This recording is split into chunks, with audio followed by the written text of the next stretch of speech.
Her good humor and unthreatening appearance still allowed her to get away with a never-dwindling radicalism, especially on matters like sex, which had brought down so many other female lecturers.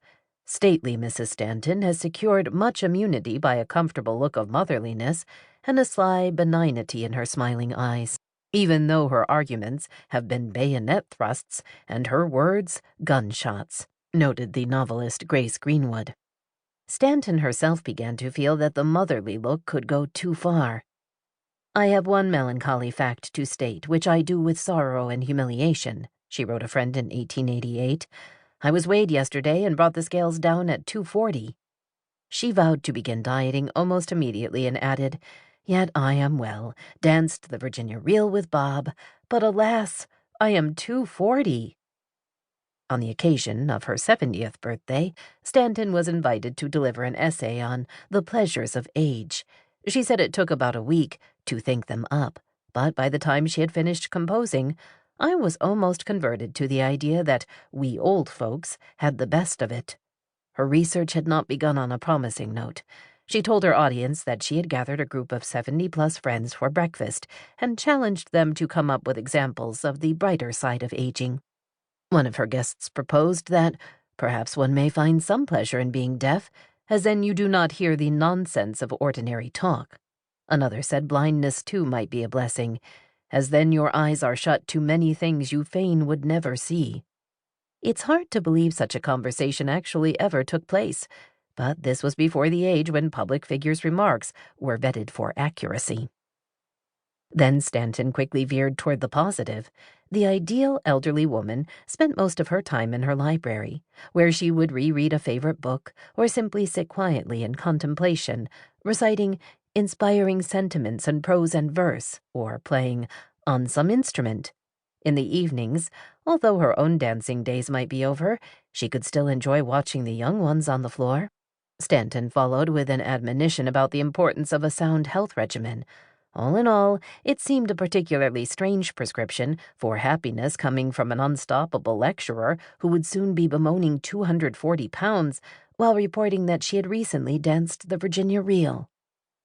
With that perfunctory bow to traditional visions of old age out of the way, Stanton moved on to her favorite theme, chiding women who believed that once their children had grown, they had nothing to live for, when there was so much work to be done. All the energy that had been directed to courtship, marriage, and motherhood was just waiting to find new expression.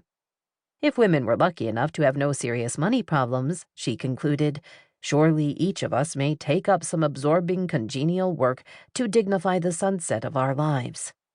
It was a theme she would return to again and again in her 70s, that, on the shady side of 50, middle-class women had the opportunity to start a whole new life, when they could turn their attentions away from family duties to fight for the family of man.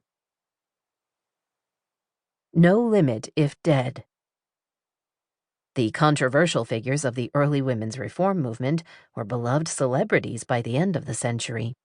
The obituaries for the Grimke sisters, who died in the 1870s, skipped over the angry mobs who had tried to burn down the halls where Angelina was speaking and focused on their gentle charity. The Cincinnati Enquirer eulogized Angelina as a pioneer in the anti-slavery movement and a friend to the poor and needy when she passed away in 1879.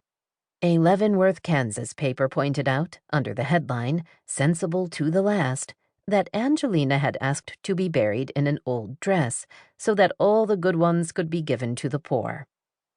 Susan B. Anthony was a star, the woman who knew everyone, from presidents to African-American heroes like Frederick Douglass to popular celebrities like Lillian Russell.